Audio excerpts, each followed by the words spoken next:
Solar activity heats up. Presented by Science at NASA. If you've ever stood in front of a hot stove, watching a pot of water and waiting impatiently for it to boil, you know what it feels like to be a solar physicist. Back in 2008, the solar cycle plunged into the deepest minimum in nearly a century. Sunspots all but vanished, solar flares subsided, and the sun was eerily quiet. We've been waiting ever since for solar activity to pick up, says Dick Fisher, head of the Heliophysics Division at NASA headquarters in Washington, D.C. We've been waiting 3 long years.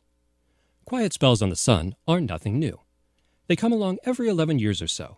It's a natural part of the solar cycle. This particular solar minimum, however, was lasting longer than usual, prompting some researchers to wonder if it would ever end.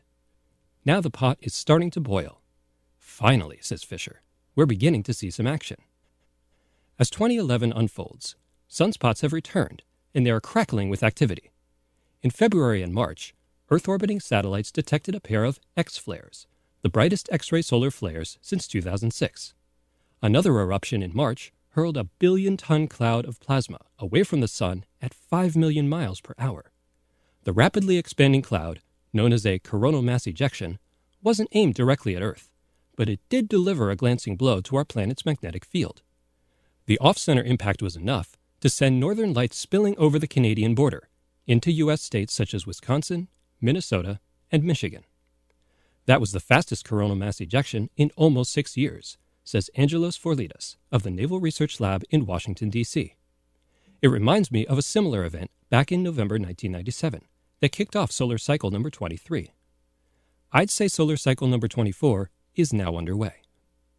The slow buildup to this moment is more than just the watched pot failing to boil, says Ron Turner, a solar physicist at Analytic Services Incorporated. It really has been historically slow. There have been 24 solar cycles since astronomers started keeping track of them in the 18th century. An analysis just published by Turner in the journal Space Weather shows that in all that time, only 4 cycles have started more slowly than this one. Better late than never. For more information about solar activity and other hot topics, visit science.nasa.gov.